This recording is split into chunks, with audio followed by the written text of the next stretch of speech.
بسم الله الرحمن الرحيم. متابعينا الكرام، لقاء من نوع خاص، لقاء من نوع خاص وختامها مسك. النهارده نهاية منافسات بطولة الجمهورية الكبار وآخر بطولة في 31 ديسمبر 2024. معنا دكتورة داليا محمود، رئيس منطقة الإسكندرية لألعاب القوى، اللي احنا بقالنا أكتر من شهر تعبينها هنا في اسكندرية. دكتورة داليا، أهلا بحضرتك. اهلا بحضرتك كابتن اسامه، ما تقولش تعبني، انتم منوريني. وطبعا الشكر موصول لحضرتك في الاول على التغطيه الراقيه والرائعه والمحرفيه لكل ما يخص الالعاب. مرحبا بكم طبعا في عروس الصغر. اقول مرحبا بكم ولا اقول وداع؟ مش عايزه اقول وداع، لكن شرفتونا ونورتونا. طبعا الشكر كامل للاتحاد المصري لألعاب القوى بكامل هيئته التنفيذية، مجلس إدارة الاتحاد المصري برئاسة العميد حاتم فودة ومجلسه الموقر كلهم باسمه وصفتي، الجهاز التنفيذي والإداري والسكرتارية للاتحاد المصري لألعاب القوى، والعمال والقائمين على ألعاب القوى جميعا. الشكر موصول لهيئة استاد اسكندرية برئاسة معالي اللواء هشام لطفي وكتيبة العمل الإداري والتنفيذي مع سيادته. شكر خاص للجنة حكام منطقة الاسكندرية اللي مهما قعدت أتكلم وأقول مش هوفيهم حقهم، برئاسة كابتن محمد شاكر وسكرتارية كابتن لمياء الدسوقي وأمانة صندوق دكتور محمد بسيوني وجميع الحكام والحكمات، كبار مقام والصغار سنا والكبار مقاما ايضا من الشباب والشابات. طبعا الشكر للاجهزه الفنيه في جمهوريه مصر العربيه بكافه اندياتها وهيئاتها كامله، والساده المدربين والاداريين واولياء الامور، والشكر للاعبين واللاعبات من الكيدز لحد الدرجه الاولى. تحملهم سيزون كامل في فتره زمنيه قليله جدا، تحملهم لظروف جويه في اسكندريه. طبعا حضرتك شفت ما بين الاربع فصول في السنه، ما بين حر وخريف وربيع وشتاء وامطار، لكن انا اعتقد ان هي تجربه جديده جمعتنا. احب اقول ان مجلس اداره الاتحاد المصري الحالي برئاسه العميد حاتم فوده قدروا يخلقوا حاله من الجو الجميل والبهجه والالفه. حسينا ان منظومه العاب القوى المصريه بتخطو خطوات جديده بفكر جديد ورايحه لحته مختلفه تماما. كل اللي حصل في البطولات وفي السيزون كله مميز، مش عايزه اخص حاجه بعينها، لكن كل حاجه كانت موجوده مميزه، رغم طبعا كاي منظومه وكاي ستراكشر وهيكل تنظيمي هنجد بعض الثغرات اللي مش مقصوده ومش متعمده، لكن حتى الثغرات دي الحمد لله بقى عندنا رؤيه ان احنا نتعامل معاها في المرات القادمه بشكل اكثر حرفيه. فحتى الثغرات علمتنا ايه اللي هنعمله المرات الجايه. كل الناس كانت على قلب رجل واحد، كل الناس كانت حريصه جدا على اظهار البطولات والسيزون كامل بالشكل اللائق بام الالعاب وعروس الالعاب الاولمبيه.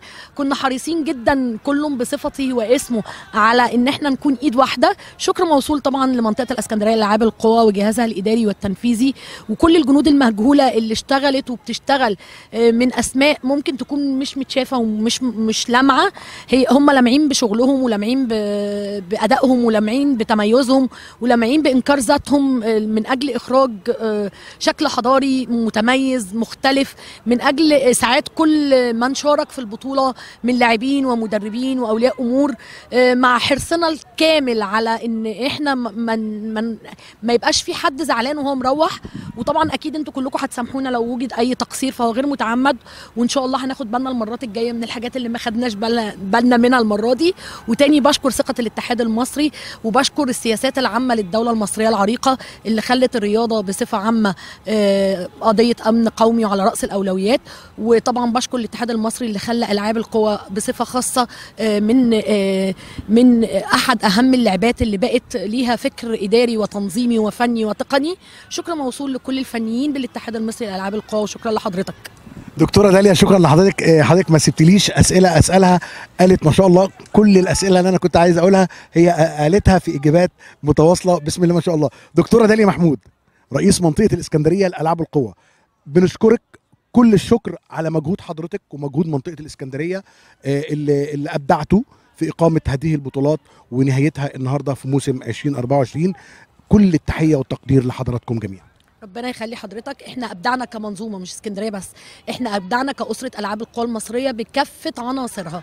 الشكر موصول ليكم، ومش عايزه اقول وداع بقى، يعني احنا شاكرين ثقه الاتحاد المصري برئاسه العميد حاتم فوده ومجلسه الموقر فينا، وان شاء الله نتمنى بطولات او سيزون قادم انجح من السيزون ده كمان ان شاء الله في مختلف ربوع ومحافظات مصر، للوصول لان العاب القوى المصريه هي منظومه متكامله كلها في ايد بعضها تقدر تعمل صوره مختلفه وتصدير تصدير صوره مشرفه مش بس للعالم المصري او العربي او المحلي، لكن للعالم الدولي. مشاركات ابطال زي بسنت حميده ويوسف بدوي وغيرهم مش عايزه انسى، اثروا البطوله بشكل واكسبوها ثقه غير عادي. الحضور الكريم من شخصيات عمل عام او مهتمين بالعمل العام او اعضاء مجالس ادارات انديه او رؤساء نشاط رياضي او اجهزه فنيه برؤساء مجالس اداراتها او اجهزه فنيه رئيس الجهاز نفسه، حرصهم على البقاء وحرصهم على ان ممكن اخلص ايفنت واجي ساعه وامشي، حرصهم على البقاء طوال الوقت في الملعب. ده ان دل على شيء يدل على مدى الطفره والترابط